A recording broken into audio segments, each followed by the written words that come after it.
Good afternoon. We have a quorum, so I'm going to call the meeting to order.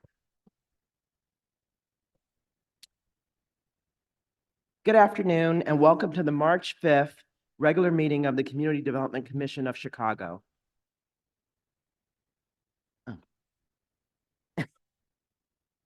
We're going to call the meeting to order in 2 minutes. You just give me the high sign. All right, let's start over again. Okay, good afternoon and welcome to the March 5th regular meeting of the Community Development Commission of Chicago. I am Gwendolyn Hatton Butler, Chairwoman of the CDC. Today's meeting is being held at City Hall, Council Chambers, and is also being streamed by the Department of Planning and Development. The agenda for today's meeting was posted on February 29th, 2024, both on the CDC website and physically at City Hall. I will now call to order the March 5th meeting of the Community Development Commission with a call of the roll. Commissioners, when your name is called, please respond by saying present. Please note, this vote will be used to establish the roll call vote for subsequent items. Secretary Chan McKibben. Commissioner Boatwright. Present. Welcome to your first meeting. Commissioner Buford. Commissioner Curtis. Present. Commissioner Davis. Commissioner Gomez. Commissioner Griggs. Commissioner Thomas. Present. Chair Butler is present. We have a quorum. Thank you, commissioners. The first item on our agenda is the approval of the minutes from our previous meeting held on December 12th, 2023. The commissioners have had an opportunity to review the minutes, and if there are no corrections, I've moved passage of this item by the same roll call vote previously used to establish quorum. Are there any changes or objections? Hearing no objections or changes, the motion is approved. The next item on our agenda is the appointment of the Assistant Secretary. Article 2 of the CDC bylaws provides for the CDC Secretary to be assisted in the record-keeping functions of the Commission by the Department of Planning and Development. The bylaws also allow for an Assistant Secretary who need not be a member of the Commission to be elected to perform the functions of Secretary at the discretion of the Commission. Tim Jeffries, Managing Deputy Commissioner, most recently served as the Assistant Secretary for this body, but recently, DPD hired Bailey Mitchell to coordinate all CDC administrative functions. My recommendation is to nominate Bailey Mitchell to serve as Assistant Secretary for this body. Are there any objections or other recommendations from the commissioners on this matter?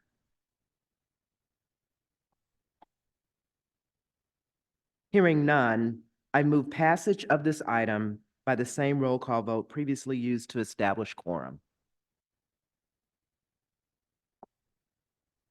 Hearing no objections, the motion is approved.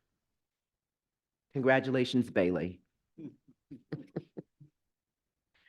Commissioners, for the first item of new business, the Department of Housing is seeking authority to advertise its intent to enter into a City Lots for Working Families land sale with Hope Center Foundation or a related entity for the disposition of various properties on the 11700 and 11800 block of South Michigan Avenue in the Roseland, Michigan Avenue redevelopment project area, and on the 100 block of East 119th Street in the 119th Halstead redevelopment project area, to request alternative proposals and to approve the sale of the property to Hope Center Foundation or a related entity if no responsive alternative proposals are received.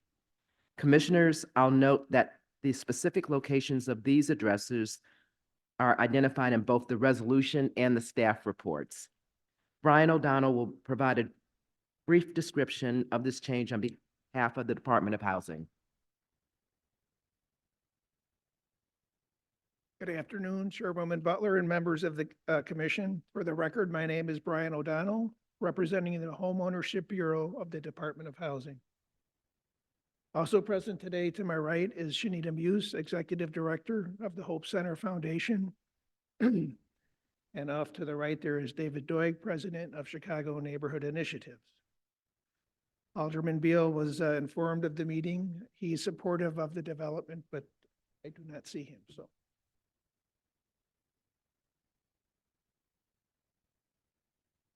Today, we request your approval to sell 12 parcels of land in West Pullman, 9 in the Roseland, Michigan redevelopment project area, and 3 in the 119th Halsted redevelopment project area to the Hope Center Foundation under the City Lots for Working Families program. The program, which was established by City Council in November 2017, allows the department to sell lots to developers for $1 per buildable lot to encourage the construction of for-sale housing, which is within the economic reach of working families. The total value of the 12 lots under consideration today is approximately $132,000. For informational purposes, you will find included in your staff report 22 other lots which are not in any TIF area and which have a value of about $247,000.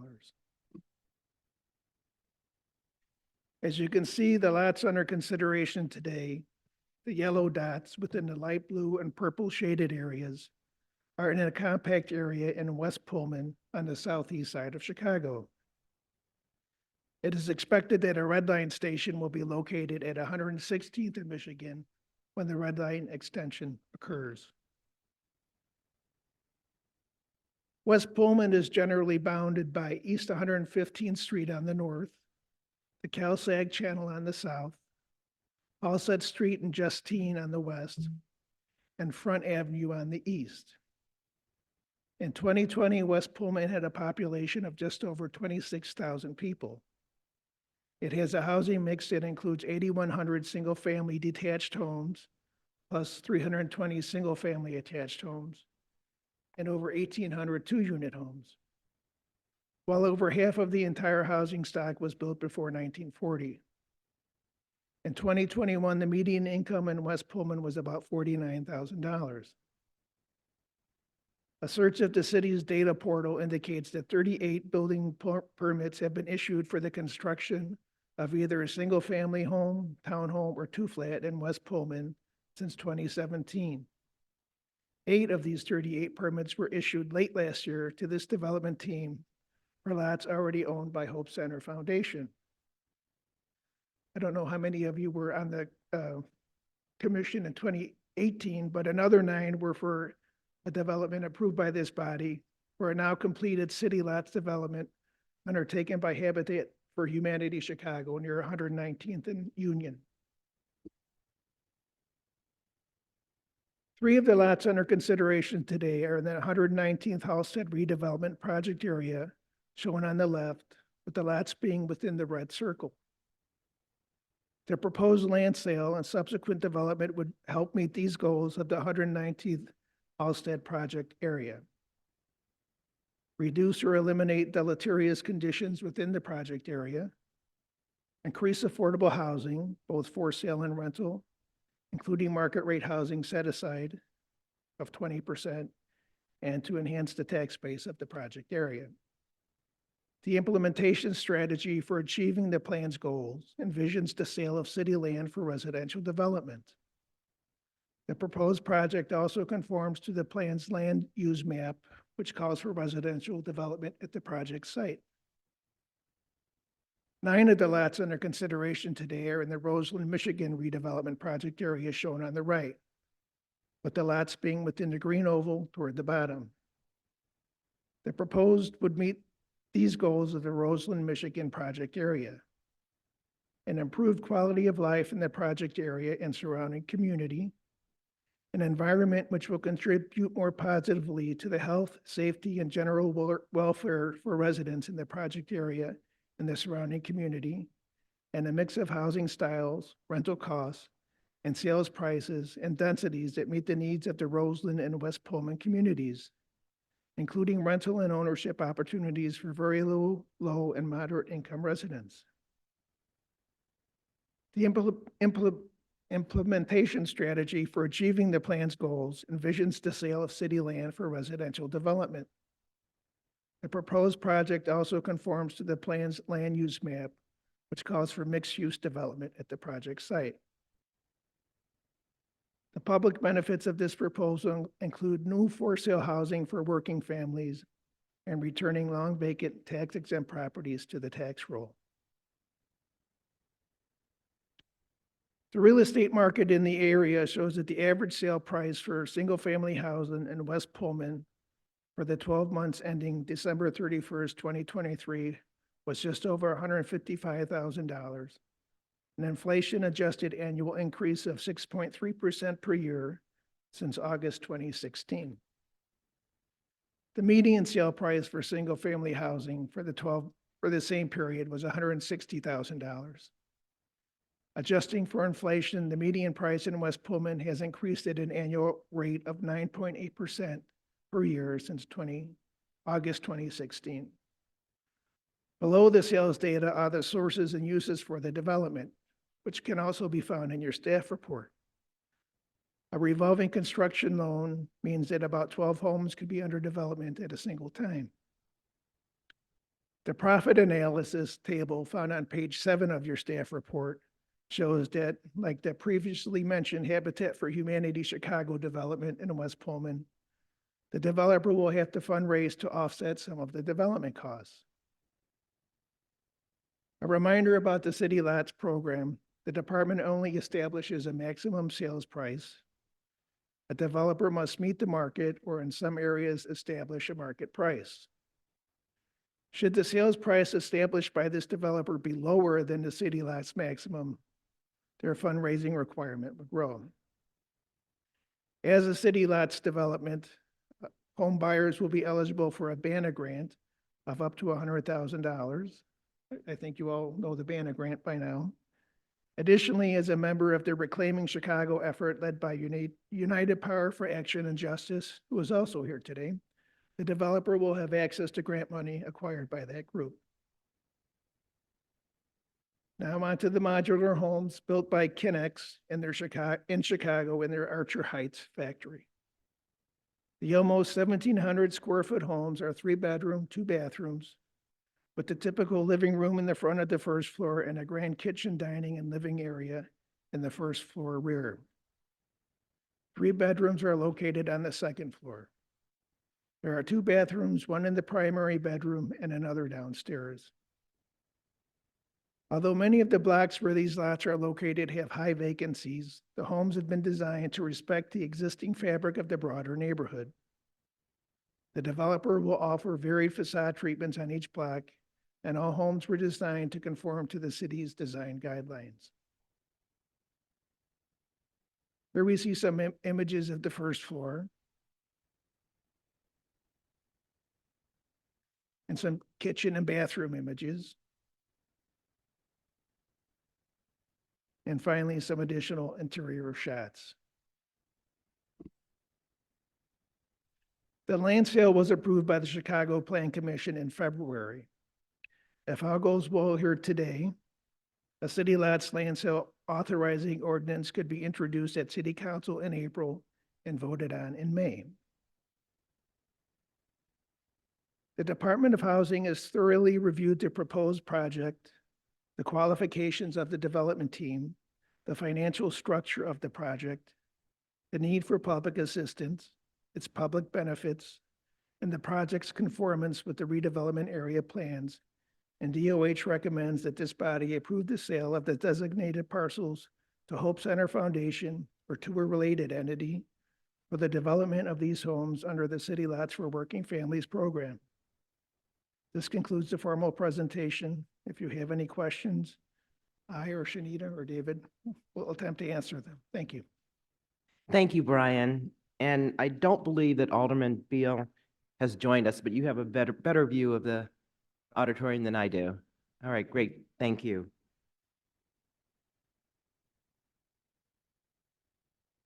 We can now move to questions. Commissioners, Brian is here to help answer any questions that you may have on this project.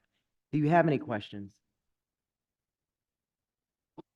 Commissioner Gomez. Thank you, Chair. A question about the modular homes and how they're being built. Are they already going to be ready built with, I'm thinking of workforce here. Sure. So we have two modular developers in Chicago. One is Inherent Homes, not involved in this, where they bring an entire floor out to a site, like one floor at a time. They do a two-story home currently. Kinex builds parts, so they bring out like smaller sections and assemble them on site. They're assembled on site. And so, plumbing, electrical, A lot of that is done in the factory. The finishing work will be done when the components are assembled. and any opportunity for a workforce development type of program that involves the community? Thank you for that question. For the record, my name is Shanita Muse, and I'm Executive Director of the Hope Center Foundation. The core of the work that the Hope Center Foundation embarks upon is workforce development for adults as well as youth. So jobs are being created during this construction process. We are also embarking on additional training programs and partnerships to ensure that we are currently working with and continue to work with and outsource minority contractors, suppliers, workers, and the like.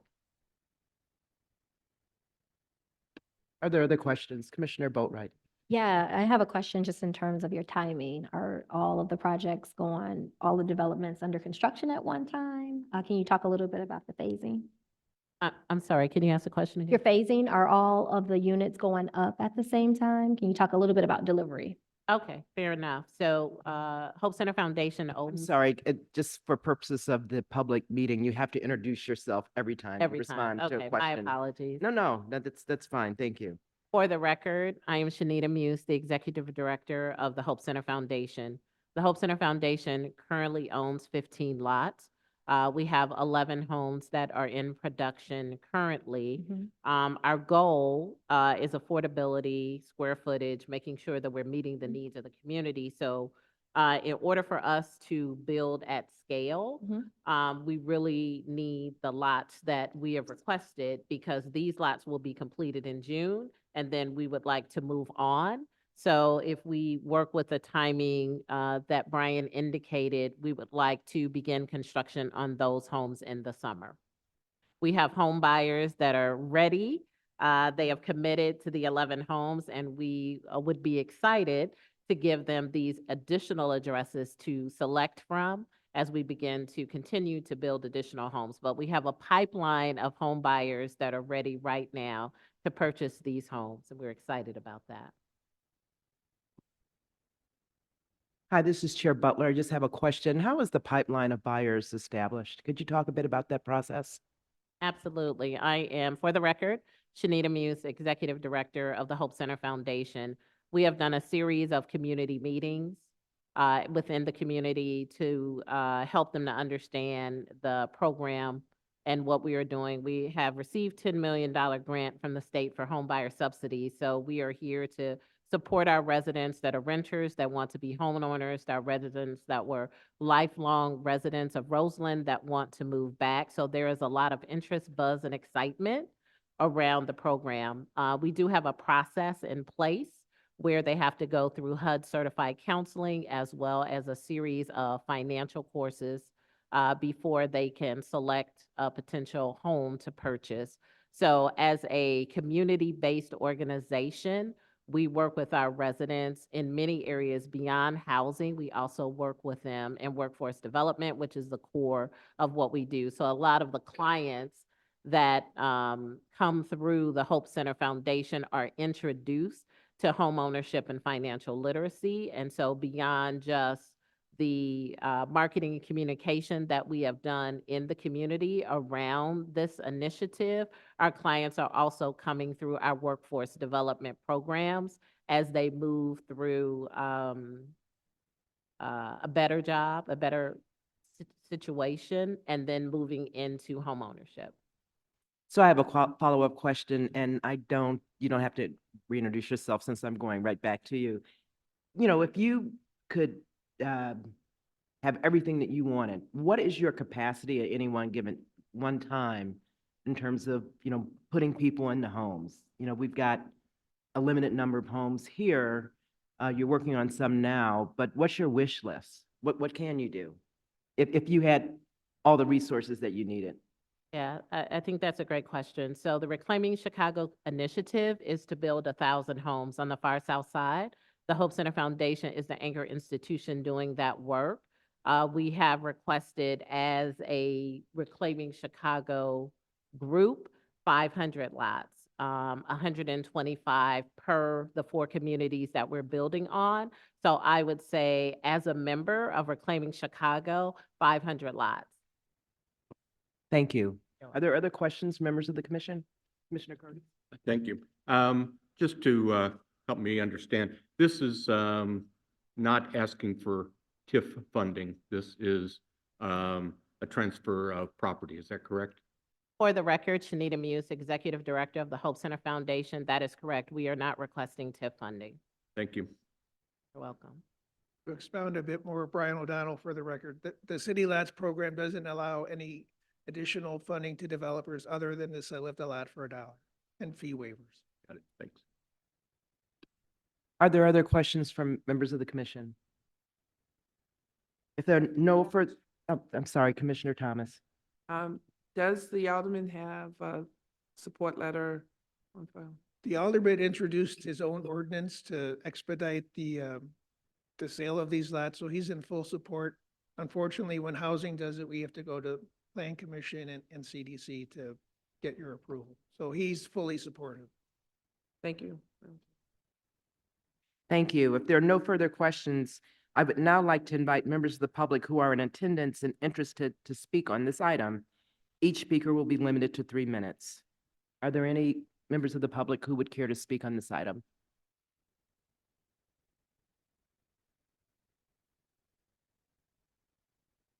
If there are no further questions or comments regarding the matter before us, I will call this item to a vote.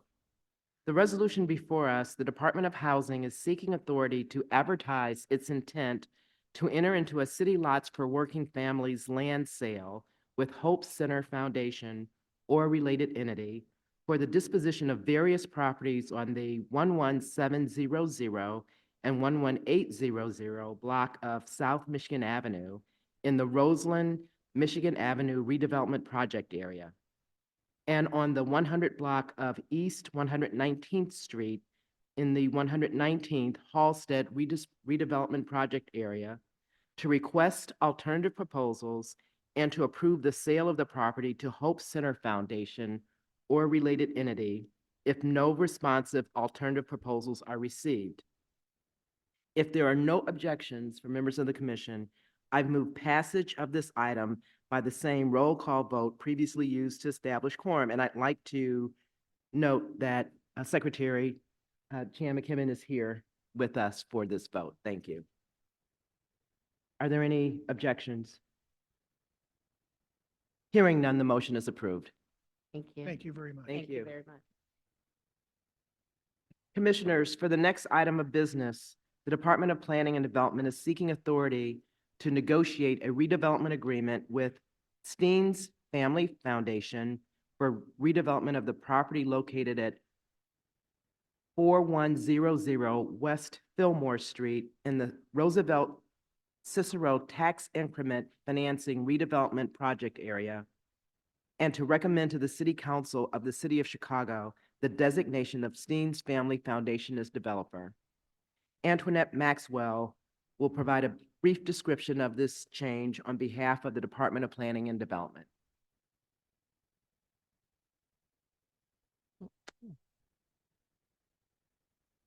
Good afternoon, Chairwoman Butler, members of the commission. For the record, my name is Antoinette Maxwell, Financial Planning Analyst with the Department of Planning and Development. With me today, I have Tim Jeffries, Managing Deputy Commissioner in the Department of Planning and Development, as well as members of the Steens Family Foundation Development Team. Okay, who are here to answer any other questions that you may have. The resolution before you requires authorization for the Department of Planning and Development to negotiate a redevelopment agreement with Steens Family Foundation for the redevelopment of the property located at 4100 West Fillmore Street in the Roosevelt Cicero Tax Increment Financing redevelopment project area, and to recommend to the City Council of the City of Chicago the designation of Steens Family Foundation as developer. The proposed project is in the North Lawndale community area, the 24th Ward, again, Roosevelt Cicero TIF District. The district was established in February 1998 with the goals to stimulate new development and concentrate commercial uses. The proposed project will satisfy the following goals of the area's redevelopment plan: opportunity costs, spurring investment and job creation in the North Lawndale community; community benefit, enhancing minority-owned businesses, stimulating the local economy and fostering community wealth; and promotes equity by creating a community asset with the opportunity for shared ownership and economic stabilization. The implementation strategy for achieving the plan's goals envisions the need to provide TIF financial assistance for the development of 4100 West Fillmore Street. And the proposed project also conforms to the plan's land use map, which calls for 4100 West Fillmore Street development at the subject site. And DPD have received a letter of support from the Alderwoman Monique Scott. Okay, here's the project is located at the northeast corner of West Fillmore Street and South Karloff Avenue. And here's an area view of the location. And this is the current condition of the exterior of the commercial building, which has been predominantly vacant for over 10 years. It's 168,000 square feet industrial, 5-story brick building, which was constructed in 1913. And it is located on roughly 3.5 acres. And the building itself was once home of the Calumet Baking Powder Company. Okay. So this slide gives a little bit more on the project overview. Steens Family Foundation, doing business as Renew Lawndale Acquisitions, acquired the property in November of 2022. Approximately 27,000 square feet was occupied at the time, but majority of the building has been vacant for over 10 years. And so the developer proposes to renovate and repurpose this property. The building will be named the Fillmore Center and expected to house the Fillmore Lending Services, which is a 45,000 square foot commercial laundry facility for the medical district, and is expected to generate roughly 175 jobs over the next 3 years as they come up to full capacity. And will also house small MBE neighborhood businesses, including a coffee roasting and packaging facility, a wholesale flour distribution center, a packaging facility, and a construction company. The overall total development is expected to generate roughly 300 jobs. Total project cost is roughly $40.5 million, with the city's contribution of up to $10 million in TIF. Renovation is expected to begin this second quarter of 2024 and is expected to be complete in the fourth quarter of 2024, this year. Thank you. Okay, so the Steens Family Foundation, SFF, is deeply committed to the economic revitalization of North Lawndale, Chicago. They've harnessed existing community networks to bolster education, employment, and safety, all crucial factors in sustainable economic development, with initiatives like the Career Readiness and Job Placement Program and the North Lawndale Business Expansion Initiative. The SFF aims to enhance job prospects for North Lawndale residents and support the expansion of Black-owned businesses, stimulating the local economy and fostering community wealth. Through such targeted economic strategies like this development, the foundation is aiding North Lawndale in its path towards prosperity. And in 2021, they contributed roughly $14 million in community investment. SFF owns 4100 West Fillmore Avenue and is acting as a developer with the intention of creating a revenue-generating asset It will be later transferred to a community benefits trust directly controlled by the residents. Fillmore Learning Service LLC would be the tenant in the Fillmore Center, but is jointly owned and operated with Forgia Management, which has significant operational experience in the commercial laundry sector. Okay, and here we have the budget, the project budget. So this slide shows the project budget, a costing 40.5 million, the sources 10 million in equity, 7.5 million in new market tax credits being sought from Dudley Ventures, private donations of 13 million, and TIF funds up to 10 million, which is approximately 25% of the total project costs. The structure and the requirements for the city funds is on the slide. DPD intends to negotiate a tax increment financing redevelopment agreement with the developer. The city intends to provide the developer with TIF assistance in an amount not to exceed $10 million or 25% of the total project costs. And the city funds will be provided again from the Roosevelt Cicero TIF District. And it will be provided in two payments. First payment, $7 million, paid upon certificate of completion. The remaining $3 million will be a variable amount subject to the amount of funding provided by any state and federal grants, such that the more funding they secure from these other sources, the less city funds will be provided. And although it's anticipated that the Fillmore Learning Services will ramp up at full capacity to generate or create 175 jobs, the developer is required to maintain no less than 100 full-time jobs.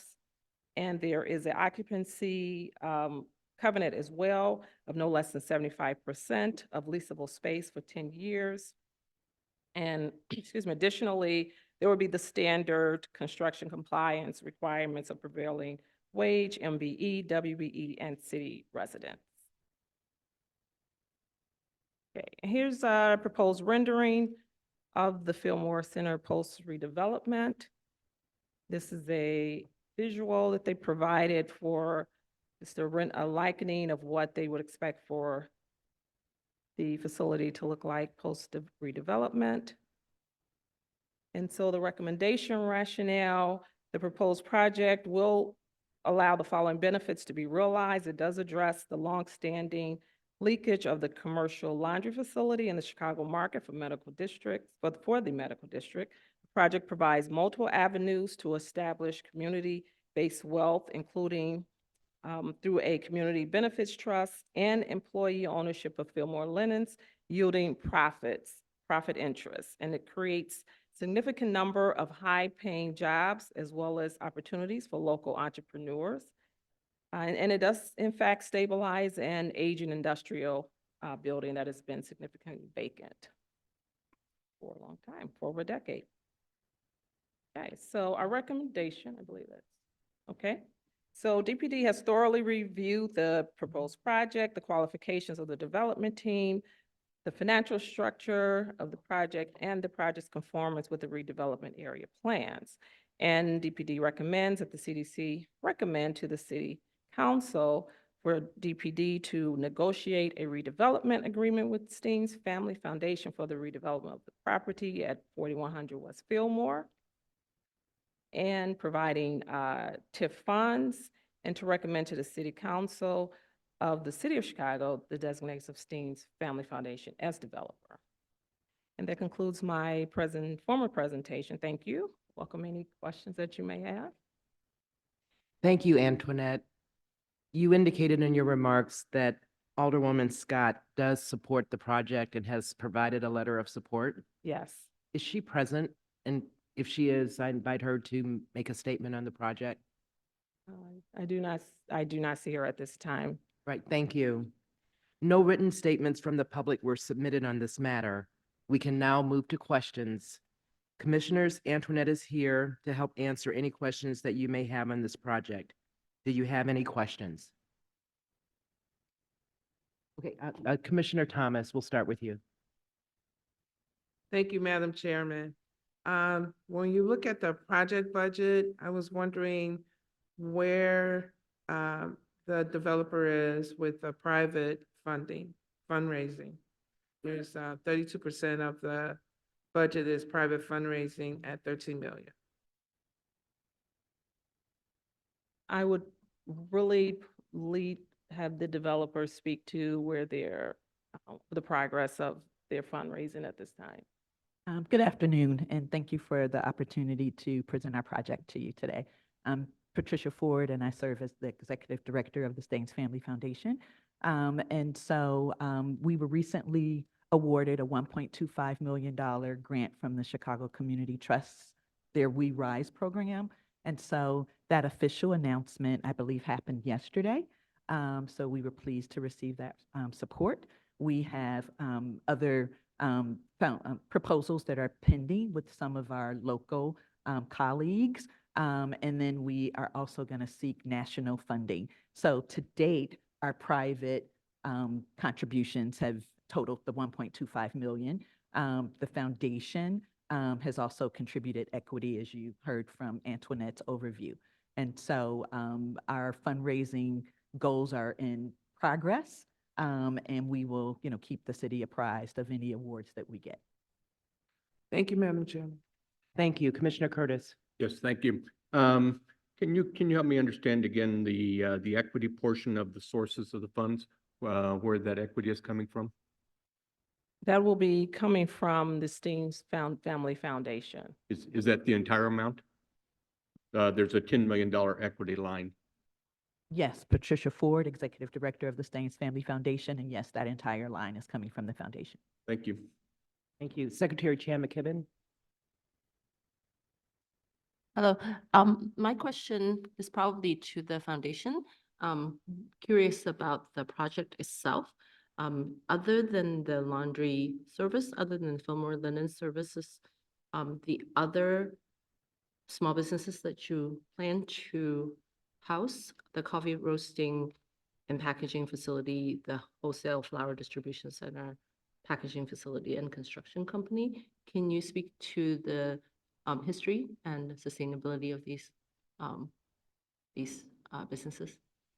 Yeah, so a couple of the businesses were Sorry, already. could you introduce yourself again? Sorry about that. Patricia Ford, Executive Director of the Staines Family Foundation.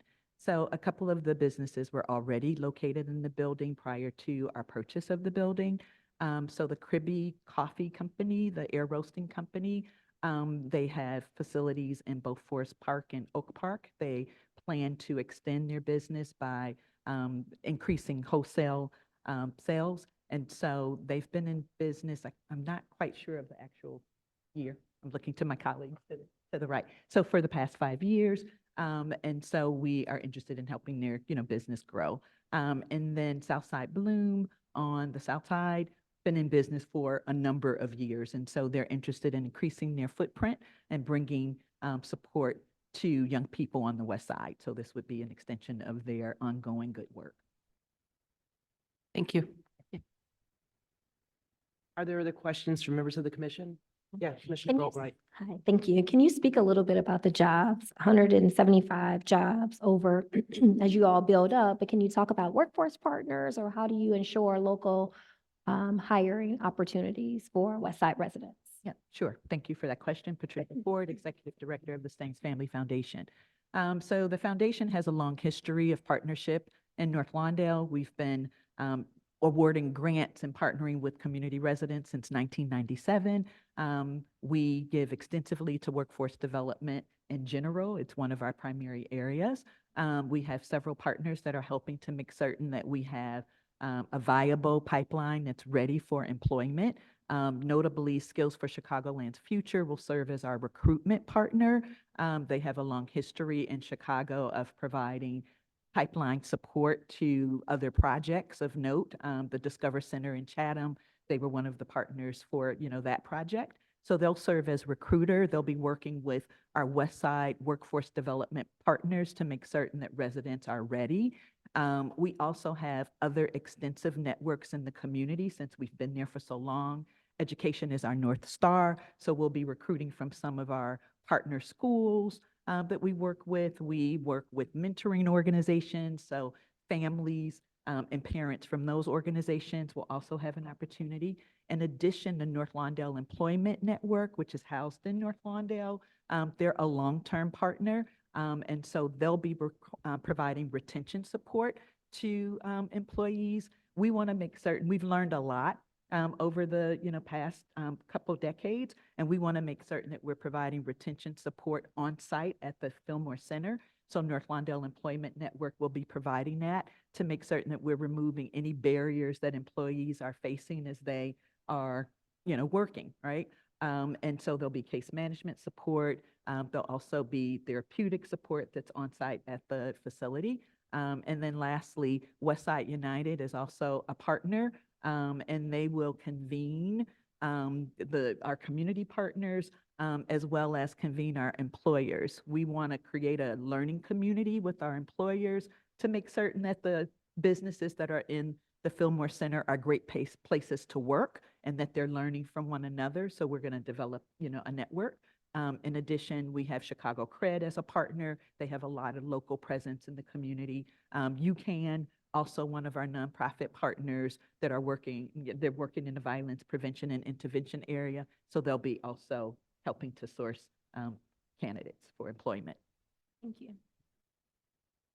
I have a question this is for the foundation. One of the benefits mentioned was the establishment of a trust on behalf of the community as it relates to this particular center.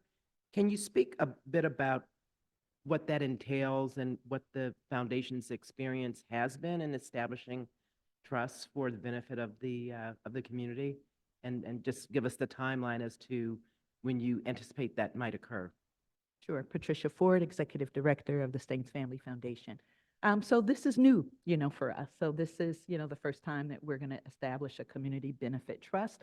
And so a community benefit trust is a community investment vehicle as part of our ongoing strategy and mission to increase community wealth.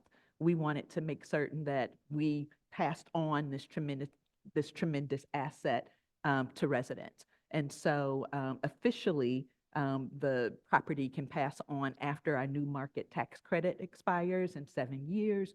And so we are seeking new market tax credits for this project, as you saw and heard in Antoinette's overview. And so over the next several year period, we'll be working with residents to provide opportunities for them to collaborate with one another, and we'll be helping to create the infrastructure so that once the property transfers, then they've had plenty of opportunity to utilize a pot of funds to determine the greater community benefit. So for example, the Chicago Community Trust has awarded $200,000 as a pilot for us to begin some of that work with residents. And then the foundation will be adding to that, pot over the, next several years. And so, but officially, the property will transfer at the end of the new market tax credit, period. And so the community will inherit a building that's been fully renovated. They'll inherit a building that's full of businesses that are paying rent. And they'll inherit a building that's full of employees from the community that are doing good work. Thank you for that explanation. I have a follow-up question, and Patricia, you don't have to reintroduce yourself since I'm following directly up with you.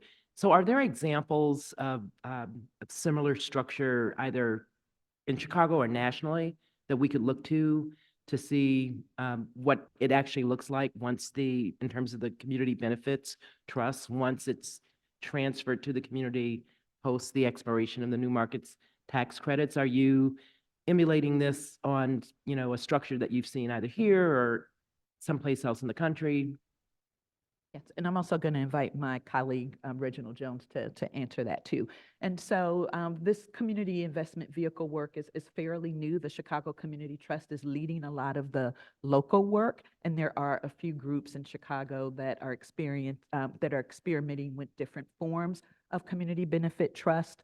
And so we are looking to, learn from some of our, local, partners that are doing this work. And there are a couple that are doing some work on the national level. But again, this is still fairly new to pass on like wealth to community. So Reginald Jones, who serves as, will you introduce yourself? Good afternoon. Commission. I'm Reginald Jones, and I serve as Senior Fellow for the Staines Family Foundation and leading the economic development opportunity work that we're conducting in the community. As my colleague, Ms. Ford, has indicated, Community Benefit Trust Initiative is fairly new across the country. This is a new wave in the philanthropic world of foundations, in fact, creating assets, giving the community an opportunity to invest in or own these assets, and that they generate a profit for the community in perpetuity.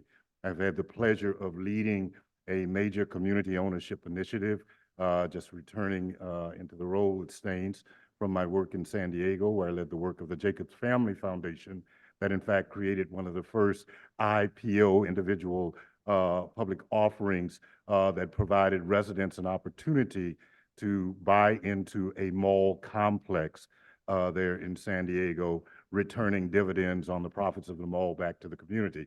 That's just one example. That's an example where, in fact, we engage residents in investment. There are also vehicles, which is the model that we're going to apply, that require no investment on the part of residents, but we will build a fiduciary that can adequately manage the real estate asset as we transfer it over to community ownership. So we are actually on the front end of the trend, and the trend certainly becoming more popular post the George Floyd death, where philanthropies are looking at new ways, in fact, to build investment into communities, but not only to continue to invest in communities, but give communities an opportunity to own a piece of the rock by decolonizing, if you will, philanthropic wealth. And I'll just add, to that too, that we are trailblazers. We're hoping that other foundations will learn from our efforts, and we hope that in Chicago there'll be lots more opportunities, and we are willing to step out first to bequeath a huge asset to North Lawndale. Sure, just an editorial comment from me. This is quite innovative, and, we're hopeful that you will be very successful. I personally think this is a great trade-off for, providing, new market tax credits and other TIF financing, which will ultimately result in the economic betterment of the community. So it's a full circle opportunity for Chicago, and I'm wishing you, and I'm sure the other members of the commission wish you well, assuming we pass this, great success with making that happen. All right. Any other questions or comments from members of the commission? Thank you. No written questions from the public were submitted on this matter. We've answered and asked all questions from the commissioners. If there are no further questions, I would now like to invite members of the public who are in attendance and interested to speak on this item. Each speaker will be limited to 3 minutes. Are there any members of the public who would care to make a comment on this item? If there are no further questions or comments regarding the matter before us, I will call this item to a vote. The resolution before us, the Department of Planning and Development is seeking authority to negotiate a redevelopment agreement with Staines Family Foundation for redevelopment of the property located at 4100 West Fillmore Street in the Roosevelt Cicero Tax Increment Financing Redevelopment Project area, and to recommend to the City Council of the City of Chicago the designation of Staines Family Foundation as developer. If there are no objections, I move passage of this item by the same roll call vote previously used to establish quorum. Are there any objections from members of the commission? Hearing none, the motion is approved. Thank you. Thank you, Commissioner. Commissioners, for the next item of business, the Department of Planning and Development is seeking authority to enter into a negotiated sale with Work of His Hands Ministries, NFP, for the disposition of the properties located at 1314 and 1316 South Pulaski Road in the Midwest Tax Increment Financing Redevelopment Project area. Ernest Bellamy will provide a brief description of this change on behalf of the Department of Planning and Development. Good afternoon. Good afternoon, Chairwoman Butler and members of the commission. For the record, my name is Ernest Bellamy with the Department of Planning and Development. As mentioned today, I bring forward a proposal for land disposition of 1314 through 16 South Pulaski Road. The address range consists of 2 parcels for disposition. To be concise, the individual parcel numbers are noted on the above screen.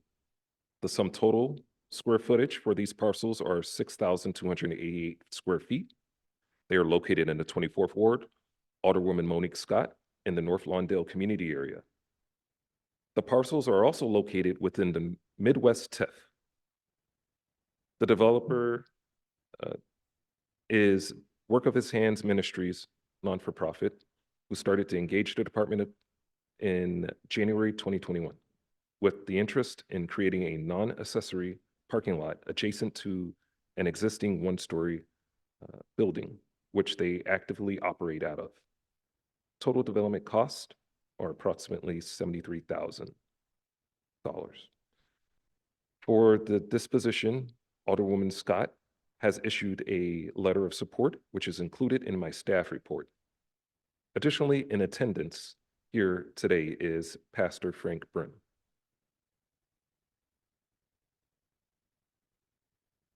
Prominent aspects of the project details are as listed on screen.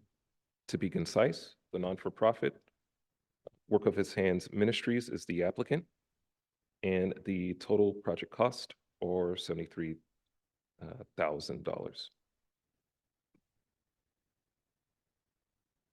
The parcels are located within the northwest portion of the North Lawndale community area.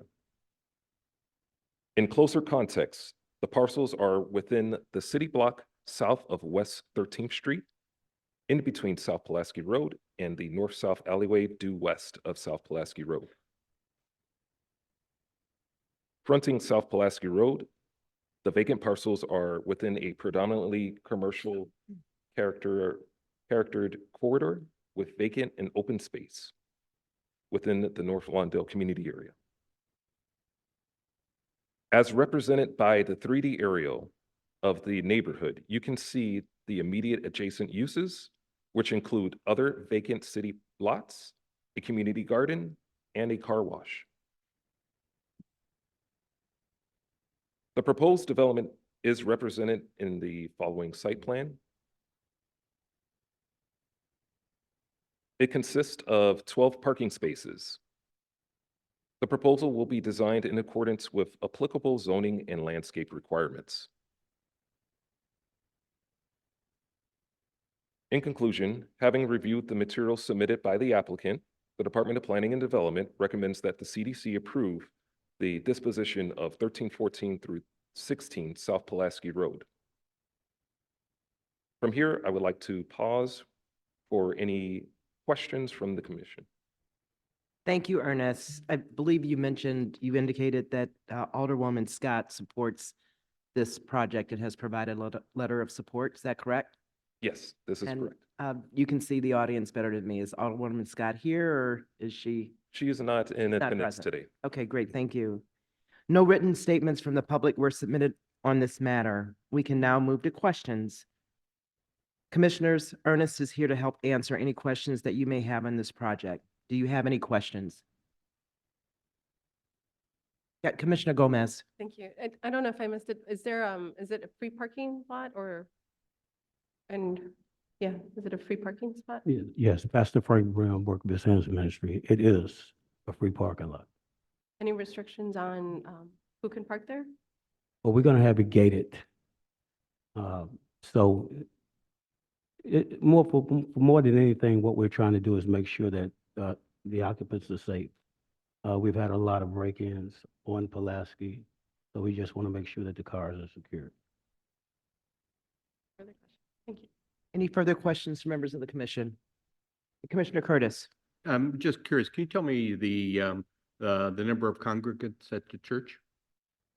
Up the church, Uh-huh. Frank Brown, pastor, Work of His Hands Ministries. My church is 750 people. I'm looking at the Can I finish? the building. Is there another building besides what I see online here? Absolutely. I just want to answer that as respectfully as I can. That building, we have maybe on a regular Sunday or Saturday or Tuesday, whatever day we're having service, we may have 45 people there. But that building is used every day of the week. Because currently, the Director of Operations for the Bay Chicago, which has 750 kids in our baseball, softball, after-school program. Also, 600 kids over at Leif Erikson Grammar School. So what happens is that we utilize that building, but we understand that we're not in that community just for that building. We're not in that community just for what happens in that building.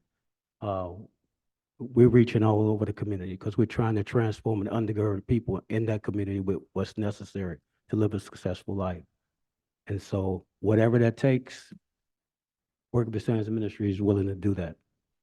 And the parking, the land that you're acquiring is for parking, is that correct? Correct. And how many parking spots are you anticipating out of that? We have 12 parking spots available. Okay, thank you. Thank you. Just for point of clarification, Ernest, this is a market rate sale, correct? Correct. This is a market rate sale. Thank you. Any other questions from members of the commission? If there are no further questions, I would now like to invite members of the public who are in attendance and interested to speak on this item. Each speaker will be limited to 3 minutes.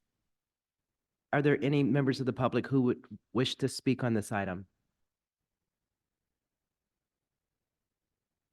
If there are no further questions or comments regarding the matter before us, I will call this item to a vote. The resolution before us, the Department of Planning and Development is seeking authority to enter into a negotiated sale with Work of His Hands Ministries, NFP, for the disposition of the properties located at 1314 and 1316 South Pulaski Road in the Midwest Tax Increment Financing Redevelopment Project area. If there are no objections, I move passage of this item by the same roll call vote previously used to establish quorum. Are there any objections from members of the commission? Hearing none, the motion is approved. Thank you. Thank you.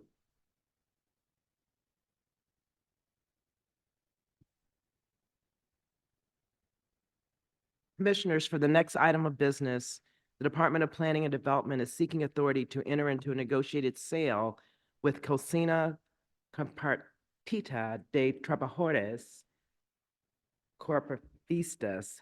I'm so sorry. Commissioner Gomez, help me out here.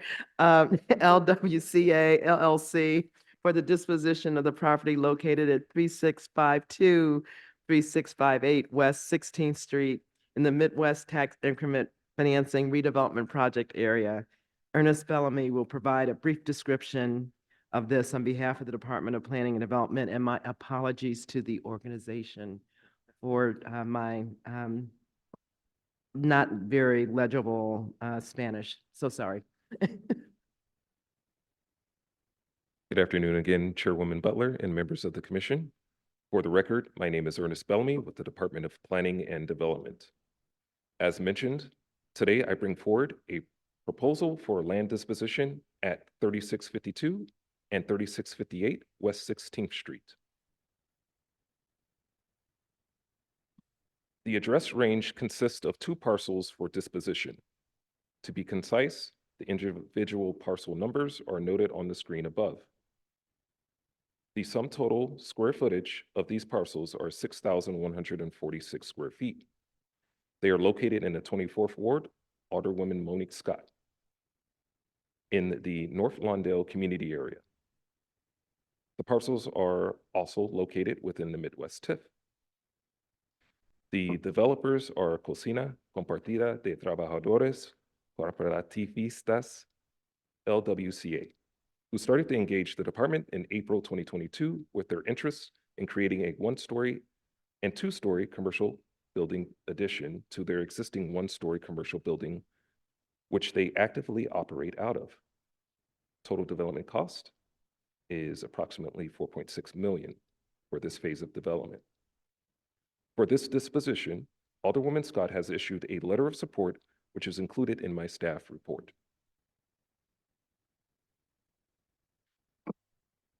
The Street Vendors Association of Chicago opened a shared kitchen location in the North Lawndale community area in 2016.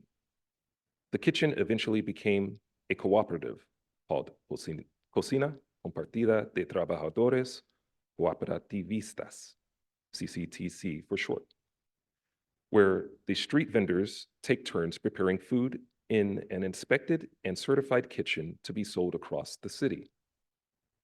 The city inspected and certified shared kitchen provides a space that various Chicago street vendors utilize to prepare their goods daily for sale across the city. In attendance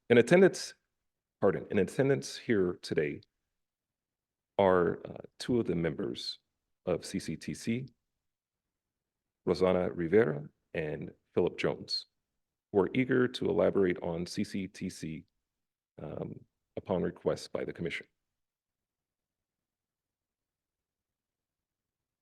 Prominent aspects of the project details are listed on the screen above. To be concise, Cocina Compartida de Trabajadores Cooperativistas, LWCA LLC, is the applicant. And again, the total project cost for this phase of development is approximately $4.6 million. The parcels are located within the center of the North Lawndale community area.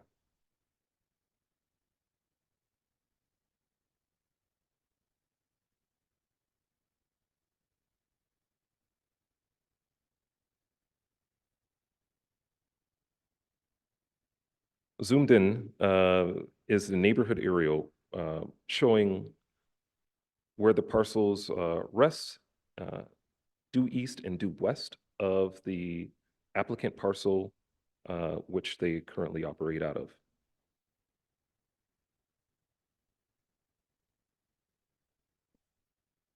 Represented here in the street view are the city parcels for disposition, located again due east and west of the applicant's parcels.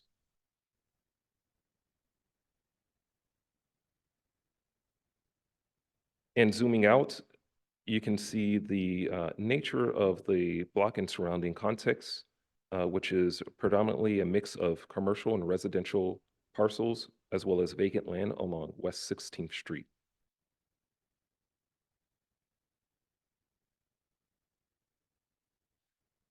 The applicant proposes in a first phase of development, the proposed development that you see on screen, which represents an expansion of their shared kitchen activities, as well as a restaurant and a market.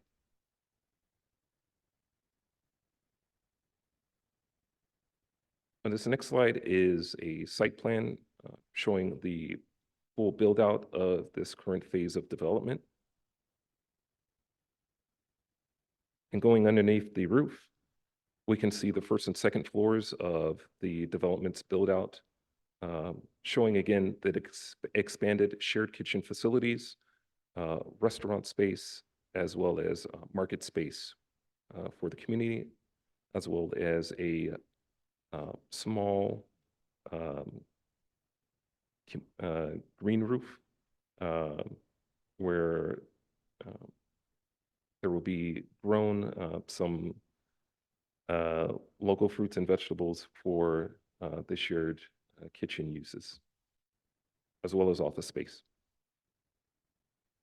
Following slides represent the south elevation, which will be shown on West 16th Street, as well as the side elevation where the restaurant predominantly lays.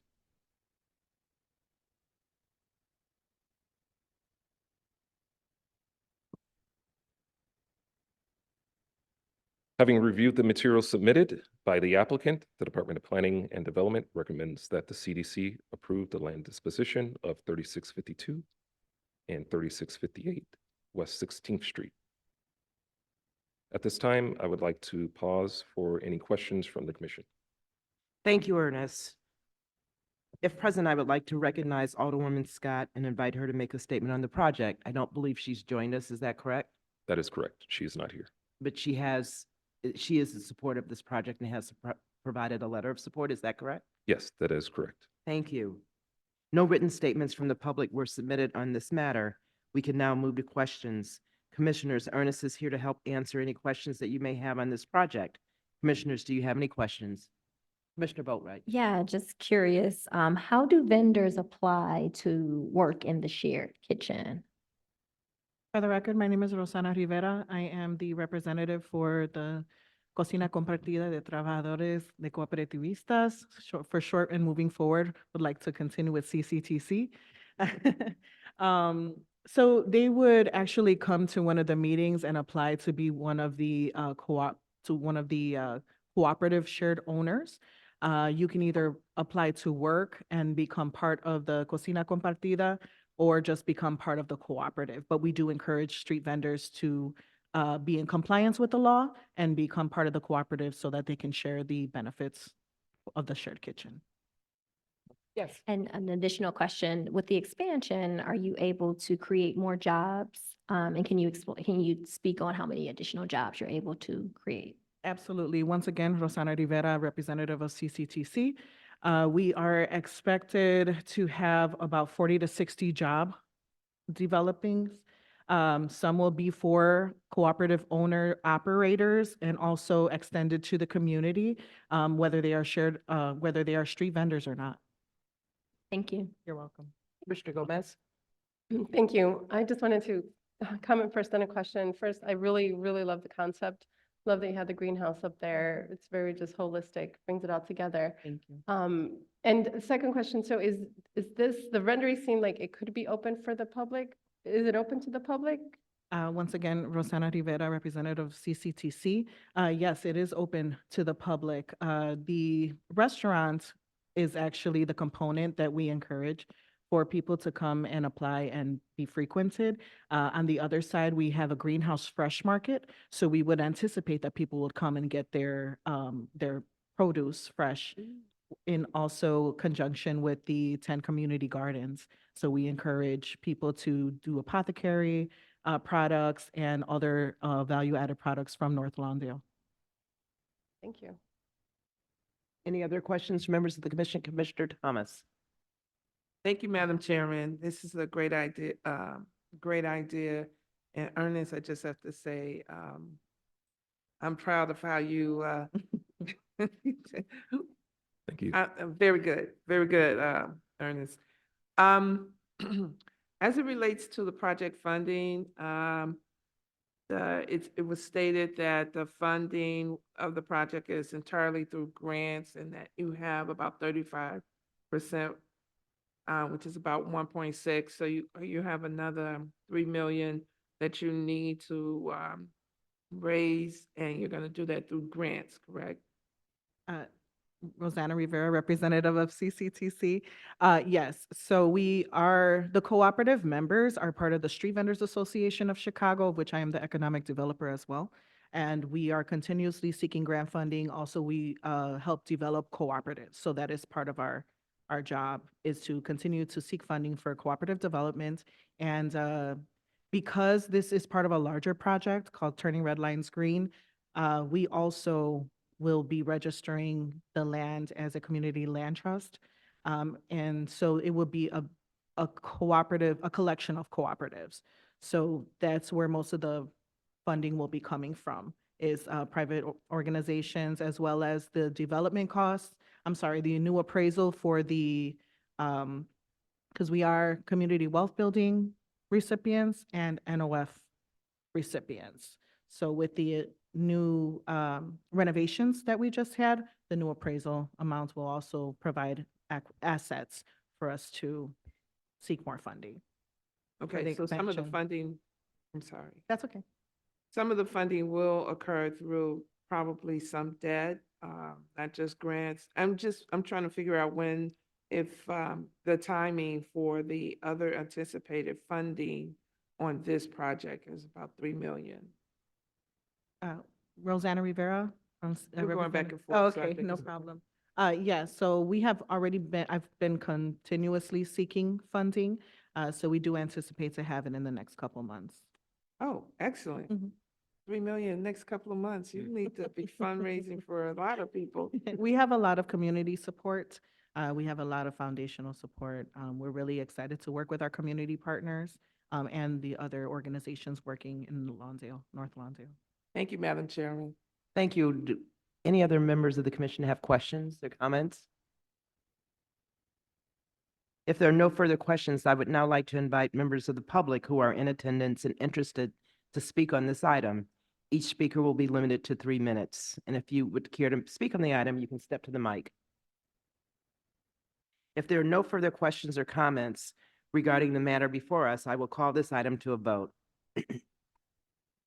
The resolution before us, the Department of Planning and Development is seeking authority to enter into a negotiated sale with Cocina Compartida de Trabajadores Cooperativistas, LWCA LLC, for the disposition of the property located at 3652 and 3658 West 16th Street in the Midwest Tax Increment Financing Redevelopment Project area. If there are no objections, I move passage of this item by the same roll call vote previously used to establish quorum. Are there any objections from members of the commission? Hearing none, the motion is approved.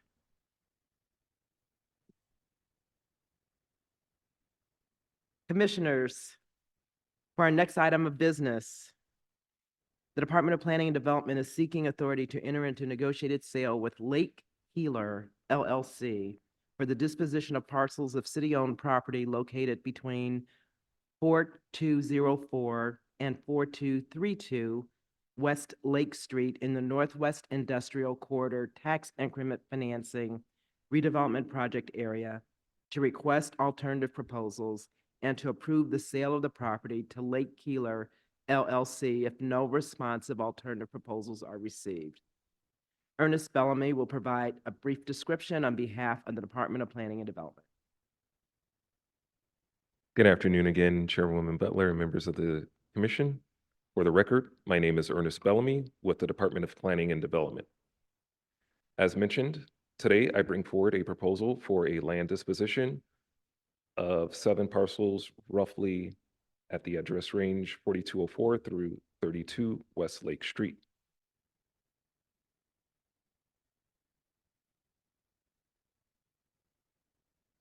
Again, the address range consists of 7 parcels for disposition.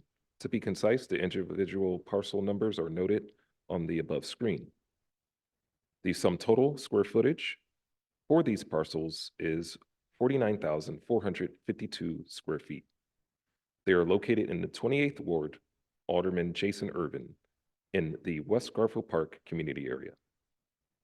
The parcels are also located within the Northwest Industrial Corridor, TIF. The developers are Lake Keeler LLC, who started to engage the department in September 2020 with their interest in creating a industrial building development. Total development cost are roughly $5.9 million. For this disposition, Alderman Irvin has issued a letter of support, which is included in my staff report.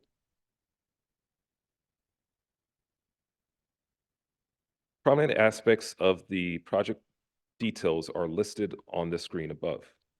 To be concise, Lake Keeler LLC is the applicant. Total project cost are $5.9 million.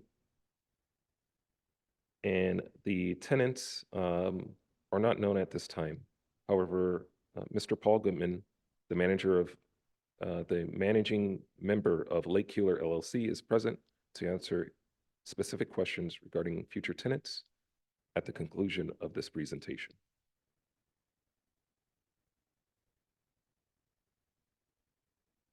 The parcels are located within the northern portion of the West Garfield Park community area. The parcels are within the city block north of West Lake Street, in between North Keeler Avenue, westward approximately 357 feet. Fronting West Lake Street, the vacant parcels are within a predominantly vacant lot and industrial character area of the West Garfield Park community area. The proposed, oh, and here is a 3D aerial showing further that context.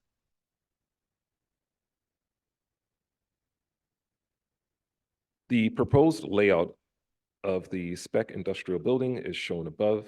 Lake Keeler LLC will combine the 7 city parcels with a private parcel they currently own to create a 1-story, 44,000 square foot industrial building. Designed in accordance with applicable zoning and landscape requirements. The capacity for the parking lot will be 30 vehicles, of which the parking lot is on the western portion of the total site. The following are elevations for the proposed industrial building, of which the facade materiality will be precast concrete. Having reviewed the materials submitted by the applicant, the Department of Planning and Development recommends that the CDC approve the disposition of 4204 through 32 West Lake Street. In conclusion, I would like to pause here for any additional questions from the commission. Thank you, Ernest. If present, I would like to recognize Alderman Irvin and invite him to make a statement on the project. I don't believe he is present. Is that correct, Ernest? That is correct. He is not And present. for the record, the Alderman supports this project and has provided a letter of support. Yes. Thank you. No written statements from the public were submitted on this matter. We can now move to questions. Commissioners, Ernest is here to help answer any questions that you may have on this project. Commissioners, do you have any questions? Yes, Commissioner Just curious, Curtis. do you know how long the property's been vacant? I don't have immediate Just curious. answer on that, but I can It's respond. not necessary, I was just curious. Okay. Thank you. Commissioner Curtis, any additional questions? No, thank you. And Ernest, just to confirm, this is a market rate disposition? Correct. This is a market rate disposition. Thank you. If there are no further questions from members of the commission, I would now like to invite members of the public who are in attendance and interested to speak on this item. Each speaker will be limited to 3 minutes, and if you would care to speak, please go to the mic. If there are no further questions or comments regarding the matter before us, I will call this item to a vote. The resolution before us, the Department of Planning and Development is seeking authority to enter into a negotiated sale with Lake Keeler LLC for the disposition of parcels of city-owned property located between 4204 and 4232 West Lake Street in the Northwest Industrial Corridor Tax Increment Financing Redevelopment Project Area, to request alternative proposals and to approve the sale of the property to Lake Keeler LLC if no responsive alternative proposals are received. If there are no objections, I move passage of this item by the same roll call vote previously used to establish quorum. Are there any objections from members of the commission? Hearing none, the motion is approved. Thank you. Thank you.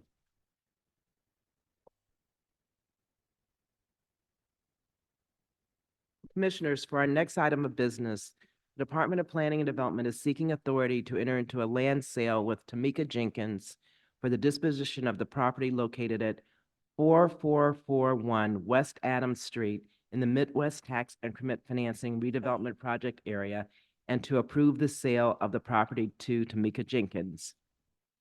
Meg Gustafson will provide a brief description on behalf of the Department of Planning and Development. Good afternoon. Thank you. For the record, Meg Gustafson, Department of Planning. I have comparatively easy ones after all these. These are all 4 of mine are receiving no TIF, but they are in TIF districts. 4441 West Adams. Oh, also all 4 of these are in Alderman Irving's ward, and Irvin's ward, and he supports these. We have a letter on file. Tamika has lived directly next door to this lot for over 10 years. She plans on fencing the property removing illegally parked cars and opening it up for neighborhood children to play. She has a budget of about $1,200 to start. This property was acquired by a tax sale in 2002. No TIF funds were used in the acquisition. I'll go through my slides real quick here. These will be sold for open space for 10% of value. That would be $913 for this particular property. Here's the location within the TIF, the zoning map and a location map, and a photo of the site. That concludes my presentation for the first one. Thank you. Just for Are the there record. questions? Yeah, just for the record, Alderman Irvin is not here, but he is, supports this as well as the other 3 presentations that Meg will make. No written statements from the public were submitted on this matter. We can now move to questions. Commissioners, Meg is here to help answer any questions you may have on this project. Commissioners, do you have any questions? If there are no further questions, I would now like to invite members of the public who are in attendance and interested to speak on this item. Each speaker will be limited to 3 minutes. If you'd like to make a comment, please come to the mic. If there are no further questions or comments regarding the matter before us, I will call this item to a vote. The resolution before us, the Department of Planning and Development is seeking authority to enter into a land sale with Tamika Jenkins for the disposition of the property located at 4441 West Adams Street in the Midwest Tax Increment Financing Redevelopment Project area, and to approve the sale of the property to Tamika Jenkins. If there are no objections, I move passage of this item by the same roll call vote previously used to establish quorum. Are there any objections from members of the commission? Hearing none, the motion is approved. Meg, please proceed. Thank you very much. My second land sale is a proposed land sale to Nemaya Group, 3927 West Adams. It's a large site, 7,000 square feet. Alderman Jason Irvin's ward, the Madison Austin TIF redevelopment area. 10% of this value of this land would be $2,104. There is its location, the location map. Next, I have the PIN number, and the zoning is RM5. It was acquired by a judicial deed in 2001. No TIF funds were used. Also, all 4 of these have been cleared by 2FM, environmentally cleared to sell. Here's the redevelopment map, location map and zoning map, and the plans for the property. Let's see. Nemaya Group is the Chicago Eco House. That's one of their other names, but the name on the deed will be Nemaya Group. They are a nonprofit. They've been operating on this site as an urban farm since 2018. They use a solar-powered rainwater catchment irrigation system. They've already fenced the site. They plan to grow flowers and sell them. They have already been maintaining it for 5 years and have the alderman's approval. And that's my last slide for this presentation. Thank you, Meg. We'd like just to acknowledge that Alderman Irvin is not present, but he does support this project. No written statements from the public were submitted on this matter. We can now move to questions. Commissioners, Meg is here to help answer any questions you may have on this project. Commissioners, do you have any questions? Commissioner Gomez. Thank you. I understand, so they have already been operating on this site, so they just now are asking for ownership. They want to formalize the site. Formalize Yeah, the this site. happens a lot, and we don't suggest people do this. They're squatting currently, but they have worked with the alderman and with us to formalize this. That's Correct. fine. Thank you. Any other questions from members of the commission? If there are no further questions, I would now like to invite members of the public who are in attendance and interested to speak on this item. Each speaker will be limited to 3 minutes, and if you care to make a comment, please step to the mic. If there are no further questions or comments regarding the matter before us, I will call this item to a vote. The resolution before us, the Department of Planning and Development is seeking authority to enter into a land sale with Nehemiah Group for the disposition of the property located at 3927 West Adams Street in the Madison, Austin Corridor Tax Increment Financing Redevelopment Project area, and to approve the sale of the property to Nehemiah Group. If there are no objections, I move passage of this item by the same roll call vote previously used to establish quorum. Are there any objections from members of the commission? Hearing none, the motion is approved. Meg, please proceed. Thank you very much. For my last land sale, it is a proposed land sale to Victoria Giddens, 4236 West Monroe. Did I? Oh, that's not my last one. I did skip one. Thank you. The double-sided has bit me. Let's see. My next one is 352 South Costner. This land sale is proposed to Brian Ransom. It is in the West Garfield Park community area, Jason Irvin's ward. 10% of value would be $882. Brian Ransom, so the zoned RT4, and Brian Ransom is proposing, I'll skip through these maps real quick. He's proposing to fence the lot with a ranch-style fence, landscape it with wildflowers, and keep it clean for the community. He lives around the block, and he'll program the site with his block club. And we've had a few of these. Sometimes the block club wants to apply for the land in their name or their nonprofit. In this case, it's Brian Ransom on behalf of the block club. Through the Shy Block Builder program, people are required to own it for 5 years before they can sell it.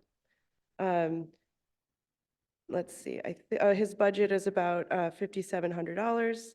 And that concludes my presentation for Brian Ransom, 352 South Costner. Thank you, Meg. We'd like to just acknowledge that this is also in Alderman Irvin's ward, and while he is not here, he is in support of this project. No written statements from the public were submitted on this matter. We can now move to questions. Commissioners, Meg is here to help answer any questions that you may have on this project. Commissioners, do you have any questions? If there are no further questions, I would now like to invite members of the public who are in attendance and interested to speak on this item. Each speaker will be limited to 3 minutes. If there are no further questions or comments regarding the matter before us, I will call this item to a vote. The resolution before us, the Department of Planning and Development is seeking authority to enter into a land sale with Brian Ransom for the disposition of the property located at 352 South Costner Avenue in the Midwest Tax Increment Financing Redevelopment Project area, and to approve the sale of the property to Brian Ransom. If there are no objections, I move passage of this item by the same roll call vote previously used to establish quorum. Are there any objections from members of the commission? Hearing none, the motion is approved. Meg, for our final item of business, the Department of Planning and Development is seeking authority to enter into a land sale with Victoria Gibbons for the disposition of the property located at 4236 West Monroe Street in the Midwest Tax Increment Financing Redevelopment Project area, and to approve the sale of the property to Victoria Gibbons. Meg Gustafson will provide a brief description on behalf of the Department of Planning and Development. Thank you very much. Victoria Giddens has lived 2 doors down from this site at 4228 West Monroe for over 10 years. Her plan for the site is to fence it, plant flowers, maintain a lawn with benches for community use. Here is the, let's see, if there's any other information we didn't already read. 10% of the value of this lot would be $915. It's, of course, been cleared by 2FM. Location map. Here's her site plan, and her budget is approximately $3,300. And it's a pretty straightforward land sale to Victoria Giddens. If anyone has any questions, I can answer them now. Thank you, Meg. And we'd just like to confirm that Alderman Irvin, while he's not here, is in support of this project. No written statements from the public were submitted on this matter. We can now move to questions. Commissioners, Meg is here to help answer any questions that you may have on this project. Commissioners, do you have any questions? If there are no further questions, I would now like to invite members of the public who are in attendance and interested to speak on this item. Each speaker will be limited to 3 minutes. If there are no further questions or comments regarding the matter before us, I will call this item to a vote. The resolution before us, the Department of Planning and Development is seeking authority to enter into a land sale with Victoria Giddens for the disposition of the property located at 4236 West Monroe Street in the Midwest Tax Increment Financing Redevelopment Project area, and to approve the sale of the property to Victoria Giddens. If there are no objections, I move passage of this item by the same roll call vote previously used to establish quorum. Any objections from members of the commission? Hearing none, the motion is approved. Thank you so much. Thank you, Meg. Commissioners, that was our last item on today's agenda. If there are no further questions or comments, I move to adjourn this says January, we are now in March. To adjourn the March meeting of the Community Development Commission by the same roll call vote previously used to establish quorum. Hearing none, we are adjourned. And I'd just like to thank the members of the commission for your flexibility in terms of rescheduling the February meeting. Thank you so much.